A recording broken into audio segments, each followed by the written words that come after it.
and the Olympic team to give me that moment. Give me that moment because it's not a moment of the ceremony. They give me that moment. The Linz Open officially placed Eala in the April 6th main draw and continued with business as usual. There was no special arrangement made for the rising star arriving with her massive following. It was simply a modest design center venue, a rigid 4-tier ticket system that had remained unchanged for years, an indoor clay court on which she had never played a single match before. And Rafa sent me a message, but I saw it like 4 days after.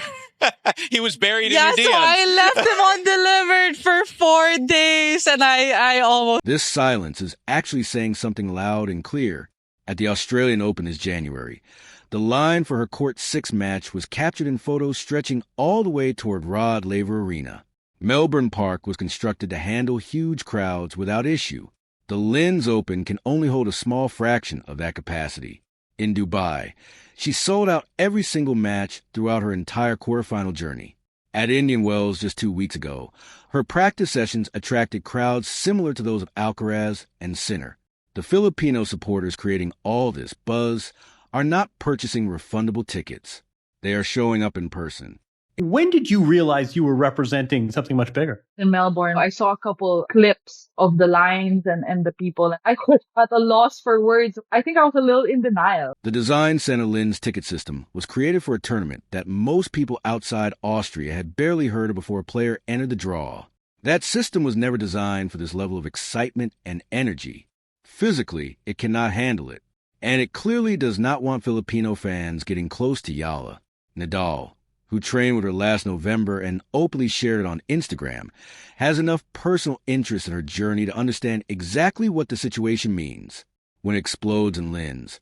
The ticket policy will reveal the true nature of the Design Center Linz venue, not what the tournament's promotional materials claim it is, but what actually is in reality.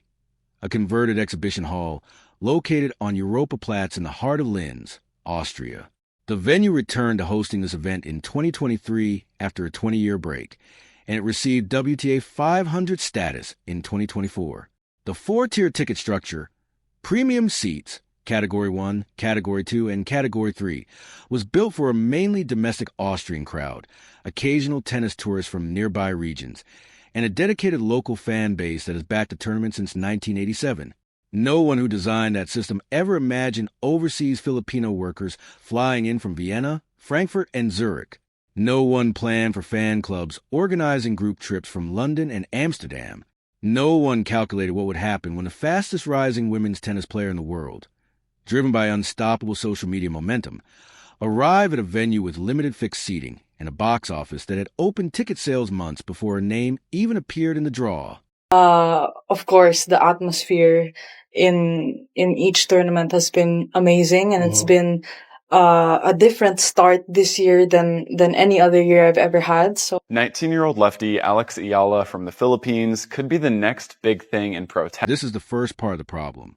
The ticket policy at the Linz Open is not legally discriminatory.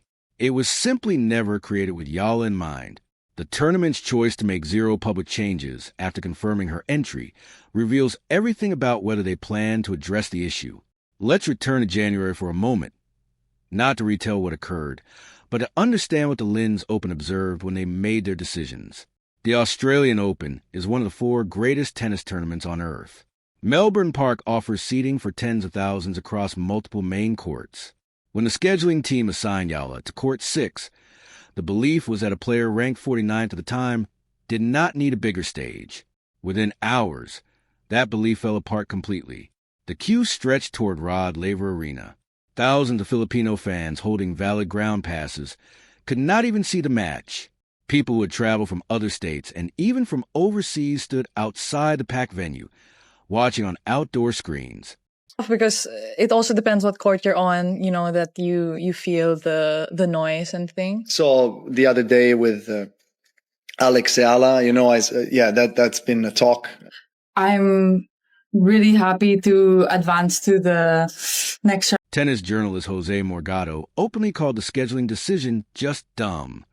The resulting chaos was so obvious that it turned into an international news story before the first set had even ended.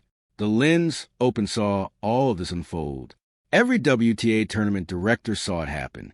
The real question is not whether they knew what to expect. The real question is what they decided to do with that knowledge. Based on all publicly available information from their official website and statements, the answer is nothing. No announcement about increased capacity, no special fan zone for international visitors, and no mention in any press release that this tournament was about to welcome a player whose presence creates major crowd and traffic issues. The ticket policy stayed exactly the same four-category system it had always been. There was no public group booking system listed, and no outreach to the Philippine community in Austria, a community that definitely exists and is fully aware that Eala is scheduled to play just 90 minutes away from Vienna by train. This was definitely one of the bigger Filipino turnouts. Also New York was huge. It was tough because it also depends what court you're on, that you feel the noise and things. All the emotions are coming because the tension was so high, especially during that second set. She's a great opponent, obviously being top 10 and a former champion here. So to be able to compete with her at this level is a great achievement. Now think about the exact type of Filipino fans who have been supporting her throughout this season. These are not casual followers who found her by chance on social media. The people appearing at her matches are overseas Filipino workers who have rearranged their entire schedules around her tournament calendar. They are entire families with children who have driven for hours to reach the venues.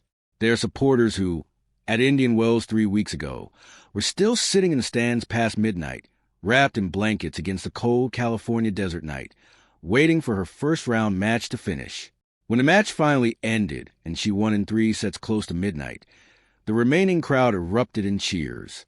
A banner with the words Laban Alex, Fight Alex, written in Tagalog, was clearly visible in the front row at that late hour. These are not people who walk away when things become difficult. The Design Center Linz ticket policy has no plan or mechanism for the kind of dedication these fans bring to the box office. Here is the exact conflict the Linz Open has created for itself. The venue earns money through ticket sales. Eala's name in the draw is directly connected to higher demand. Her matches in Dubai sold out completely during her quarterfinal run in a city with a big Filipino population that came out specifically for her. The financial reason for including her is obvious. Tournament organizers across the WTA have admitted this openly. BNP Paribas Open executive Philippe Dory told Front Office Sports after Indian Wells, "We love every minute of it. We benefit from it. We promote it." The Linz Open is benefiting from Eala's entry in exactly the same way.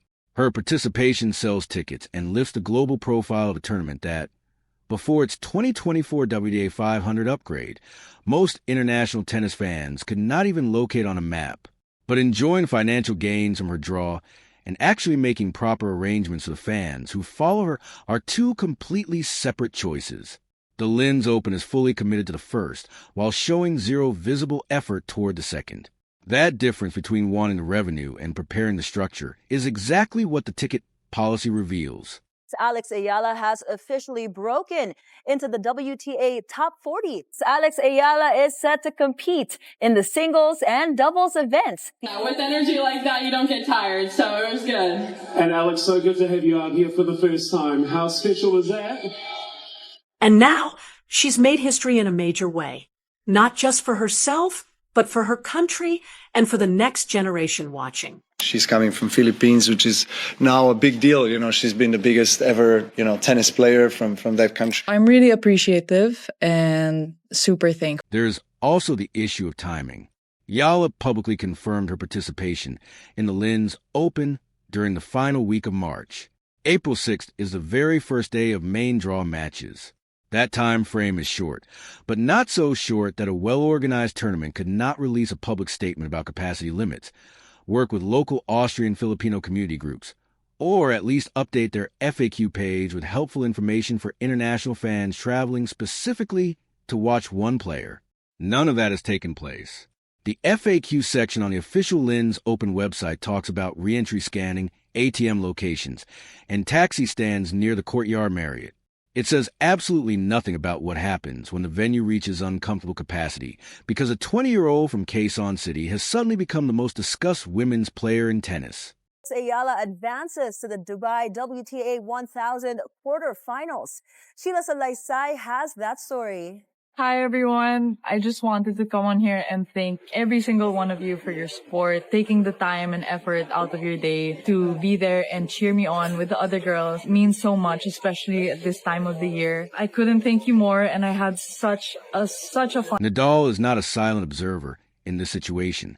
He trained with her in November 2025, his first time returning to the court in more than a year since retirement, and chose Instagram to announce it to the world. 1 year later, he posted, "It felt great to be back on a tennis court." Eala replied, thanking him in the comments. The connection between the Rafa Nadal Academy and the player they have nurtured since she was 13 years old is not a minor detail. She left Quezon City and moved to Mallorca at age 13 to train there. She became the first Filipino to win a junior Grand Slam title at the 2022 U.S. Open while still training at his academy. Every achievement she has earned, her top 30 ranking, the Miami semifinal run, and the first Grand Slam match victory for Philippines in the Open era at the U.S. Open, connects directly back to the decision to place her in that program. Nadal has followed every step of her growth from close range. Nadal does not stay quiet when something impacts what he has helped create. His retirement press conference in November 2024 in Spain received worldwide attention not because he left the sport silently, but because he expressed his thought about his career, his legacy, and his support for the next generation of tennis with complete clarity. He has publicly said that watching Eala develop brings him real joy. That is not the attitude of someone who remains neutral when the organizations around her fail to meet expectations. Eala, the phenomenon. We didn't know largely the tennis community a year ago before her run in Miami, and now it's must-see TV and drawing maybe the biggest crowds anyone outside of Alcaraz Center in the Tournaments are such great experiences for me, especially playing in front of the best crowd ever. And tournaments are very special experiences for me, especially playing in front of the best crowds ever. And the Linz Open is a European event, his home geography, his continent, his tennis culture. When a WTA tournament located right in his backyard takes a commercial advantage of his academy's most successful graduate, collects the ticket money her name brings in, and then leaves the Filipino fans who traveled specifically for her standing outside a venue that made no effort to prepare, it feels very different from a tournament in Melbourne or Miami doing the same thing. Nadal reacts strongly whenever the sport he devoted his life to is treated without care. What is happening in Linz is careless. The ticket policy proves it, and the close distance makes it impossible for him to pretend he didn't notice. When this situation in Linz turns into a major story, and it will, because the clash between Filipino fan demand and the design center Linz capacity is not imaginary. It is a planned collision. The man who laid the foundation of her career will have strong views. He is not the type of person who watches quietly when the institution he helped build is treated only as a source of income and nothing more by a tournament that happily takes the benefits of her entry, but shows no real effort to welcome the community that travels with her. Day. It's been packed for players like Alex Eala, Joao Fonseca, seeing the Filipino fans, the Brazilian fans. 137 in the world, and after this past week in Dubai, she's ranked 31. And I think that shows a positive example to the next generations. There's a version of this story where the Linz Open deserves praise for hosting an event that exceeds its normal level. A WTA 500 tournament on indoor clay featuring players like Alexandrova, Raducanu, Tauson, Ostapenko, and Navarro, plus a player who sells out arenas worldwide. That positive version would require the tournament to treat this moment as the big opportunity it truly is. Coordinate with the Austrian-Filipino diaspora, provide clear capacity information in advance, publicly recognize a huge international interest, and create proper systems to manage it. The version that is actually happening right now involves a ticket policy that will force hundreds of Filipino fans to be turned away from a building they traveled to with good faith and high hopes. Meanwhile, the tournament will simply count the money from the seats that sold and carry on as normal. Eala herself said after Miami that she still has plenty of room to improve on clay. She is only 20 years old, and this is her first WTA 500 appearance on a surface where she had a 2-4 record in 2025. The pressure of competing on unfamiliar indoor clay while carrying the expectations of such a large and passionate fan base is a real challenge. The last thing those fans need is a ticket policy that works against them at the entrance even before the first point is played. The Linz Open made a business choice when they accepted her entry. They decided not to make the practical and operational choices that should naturally follow. That decision did not occur in isolation. It came after Melbourne, after Dubai, after Indian Wells, and after every clear sign this season that made the enormous size of her support impossible to ignore.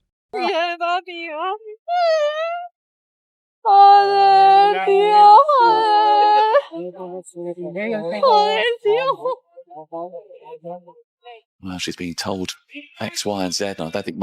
I told her before the match, I don't mind if you win or lose.